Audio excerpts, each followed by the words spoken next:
Ach Gott, wie manches Herzeleid begegnet mir zu dieser Zeit. So singt der Sopran im Choral zu Beginn der Kantate, die wir gleich hören werden. Diese Worte sprechen auch heute vielen von uns aus der Seele. Ich denke an das Herzeleid der Kranken, der Sterbenden und der Trauernden. Ich denke an das Herzeleid der Menschen, die Arbeit, Existenz oder Heimat verloren haben. Der schmale Weg ist trübsalsvoll, den ich zum Himmel wandern soll. So setzt die Stimme fort und es tönt gar nicht so dramatisch, eher optimistisch. Es klingt, als warte die Stimme sehnsüchtig darauf, in den Himmel zu kommen. Der Bass antwortet in seiner Arie verständnisvoll: Nur Geduld, Geduld, mein Herze, es ist eine böse Zeit. Doch der Gang zur Seligkeit führt zur Freude nach den Schmerzen. Geschrieben wurde die Kantate für den ersten Neujahrssonntag.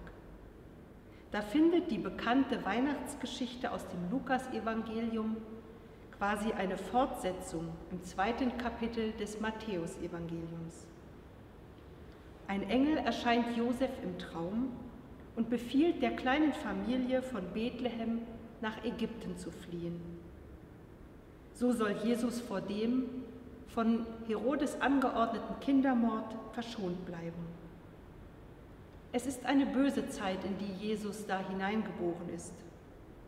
Oder sollte man besser sagen, die Zeit hätte eigentlich ganz gut sein können, wären da nicht die bösen Menschen.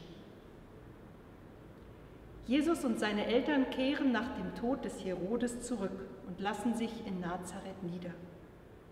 Jesus ist gerettet, fürs Erste. Das Bassrezitativ nimmt diese Fluchtgeschichte auf, eingerahmt von Vertrauensversen. Verfolgt dich gleich die arge Welt, so hast du dennoch Gott zum Freunde, der wider deine Feinde dir stets den Rücken hält. So will ich dich doch nicht verlassen und versäumen. 2 Stimmen hören wir in der Kantate. Wer sind die beiden, Sopran und Bass? Verschiedenste Theorien gibt es dazu.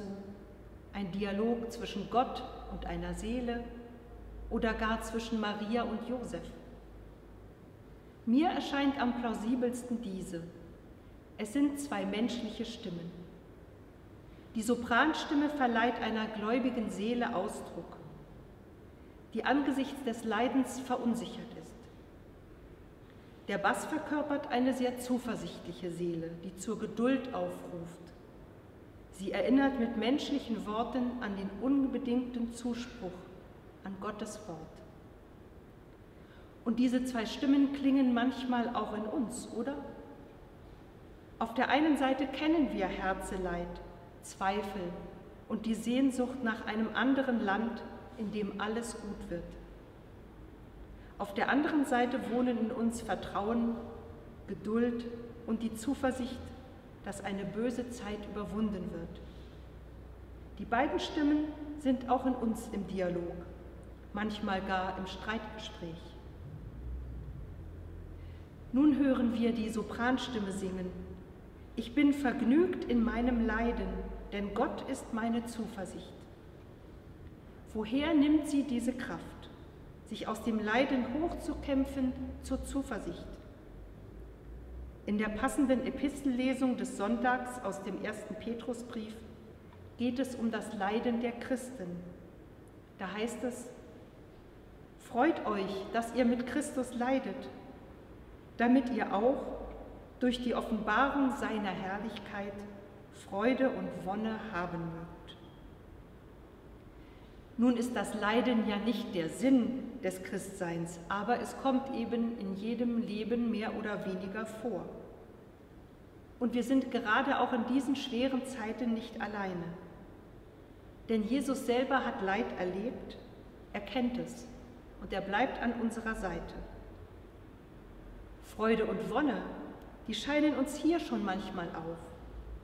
Vollends werden wir sie erst im Himmel oder im Garten Eden erleben. Und das Wort vergnügt sein, das bedeutet ja nicht fröhlich oder gar lustig zu sein in seinem Elend. Vergnügt kommt von Genüge haben. Man könnte es auch so formulieren. Ich habe genug zum Leben und zum Hoffen, selbst in bösen Zeiten. Gott verlässt mich nicht, bei ihm bin ich immer geborgen. Das macht mich froh. Und dann erscheint wieder die Sehnsucht nach diesem anderen Land, in das Gott weist. Ach, könnte es heute noch geschehen, dass ich mein Eden möchte sein, möchte sehen. Diese Sehnsucht nach dem Jenseits ist uns heute wohl eher fremd. Vielleicht kann sie uns aber zum einen ermutigen, etwas über unsere irdischen Sorgen und Beschwernisse hinauszusehen in dies andere Land. Zum anderen könnten wir doch einmal zusammentragen, wo wir den Himmel auf Erden schon erlebt haben. Dieses Gefühl, ganz befreit und ganz geborgen zu sein, wenn wirklich alles gut ist.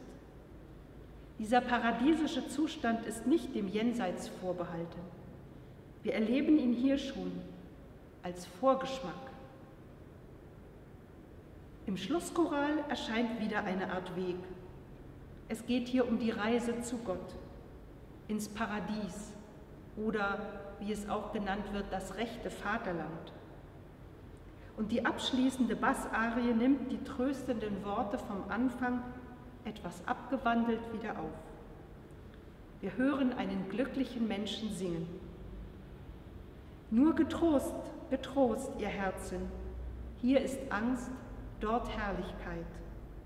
Und die Freude jener Zeit überwieget alle Schmerzen. Amen.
C'est à la fin de l'année 1726 que Jean-Sébastien Bach écrit la cantate Ach Gott, wie manches Herz leid, concerto in dialogo. Adieu, que mon cœur a de tourments. Il écrit pour le dimanche après le jour de l'an, qui tombait cette année le 5 janvier 1727, date de la première exécution. Le texte de la cantate reprend les paroles d'un hymne publié en 1587 par le poète allemand et pasteur luthérien Martin Moller et d'autres auteurs.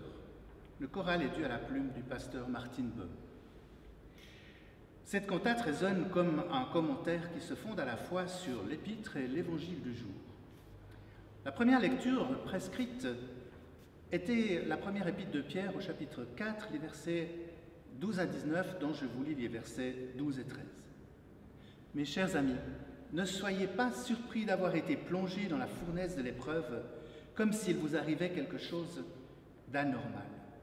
Au contraire, réjouissez-vous car vous participez aux souffrances du Christ afin d'être remplis de joie quand il paraîtra dans toute sa gloire. La seconde lecture se lisait dans l'Évangile selon Matthieu au chapitre 2, les versets 13 à 23. Ces versets relatent la fuite en Égypte et le massacre des enfants de Bethléem par le roi Hérode. Au cœur de ce récit se trouve un poème dont les mots inspirés du prophète Jérémie expriment toute la souffrance du monde, toutes les douleurs des victimes de la violence des hommes. Oui, la voix de Rachel que l'on entend dans ce poème, c'est la voix de nos douleurs, une voix qui retentit de siècle en siècle comme un immense « Pourquoi ?» Écoutez-le. On entend à Rama une voix qui gémit et d'abondants sanglots amers. Rachel pleure ses enfants et elle ne veut pas se laisser consoler, car ils ne sont plus. Vous me direz, c'est pas très joyeux tout ça, pour le temps de Noël et pour le début de l'année. Où sont les anges et leur magnifique Gloria in excelsis Deo, les bergers, les moutons tout doux, les mages au somptueux cortège? De grâce, laissez-nous encore un peu de douceur, un peu de tendresse. L'évangile des lendemains de Noël ne nous épargne pas le devoir de regarder en face la réalité du monde et la réalité de la condition humaine. La joie de Noël ne fait pas disparaître d'un coup de baguette magique les souffrances de la vie terrestre. Les récits de Noël ne donnent pas dans la guimauve, ni dans la mièvrerie. L'Évangile n'est pas un opium du peuple. La face obscure du monde n'est ni minimisée, ni cachée. Au contraire, l'évocation du massacre des innocents, rappelée dans le récitatif numéro 2, et des souffrances du Christ, rappelle que les récits de Noël s'inscrivent bien dans l'actualité du monde d'il y a 2000 ans, mais de notre monde, de ce monde où la souffrance et la violence ont établi leur droit de cité. Alors une cantate triste? Eh bien non. Lorsqu'on l'écoute, cela n'apparaît pas. Au contraire, je dirais même que la cantate laisse transparaître non seulement la sérénité de la foi, mais encore la joie, vrai don de Dieu. Sans doute est-ce dû au génie, mais surtout à la foi du compositeur qui a lui-même traversé, on le sait, tant d'épreuves et de deuil, qu'on se demande comment sa musique peut être si joyeuse.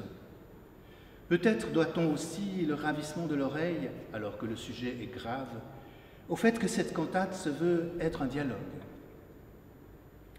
Bach lui-même a noté sur la page de titre de son œuvre la mention « Concerto in dialogo ».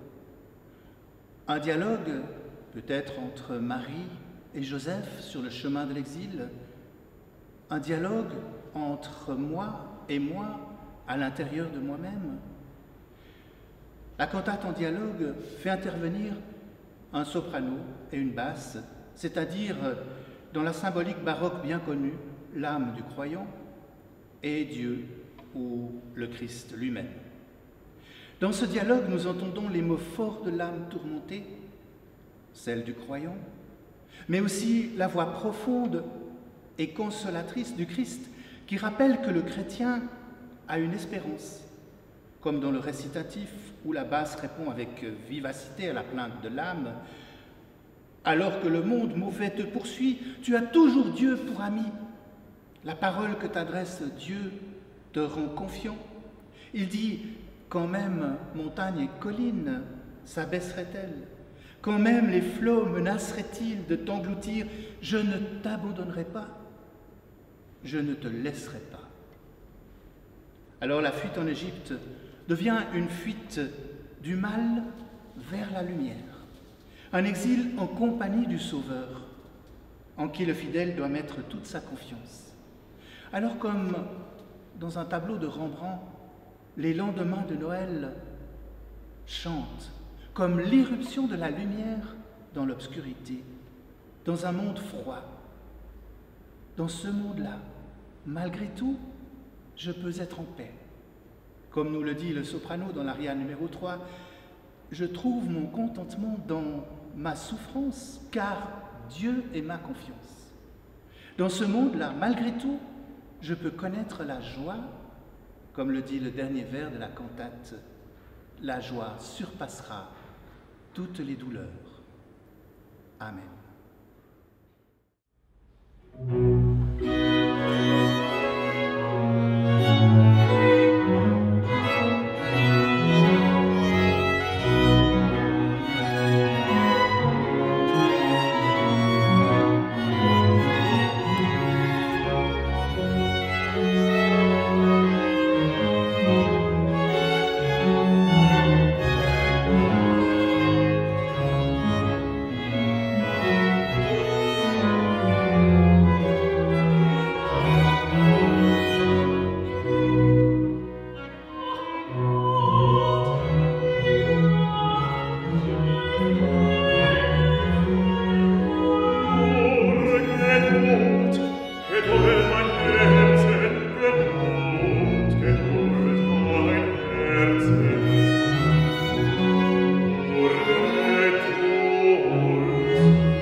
Welt, so hast du dennoch Gott zum Freunde, der wieder deines Feinde dir stets dem Rücken hält. Und wenn der wütende Herodes das Urteil seines Schmähn todesgleich über unseren Heiland fällt, so kommt ein Engel in der Nacht, der lässet Josef träumen, dass dem würde soll entfliehen und nach Ägypten ziehen. Gott hat ein Wort, das dich vertrauend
Musik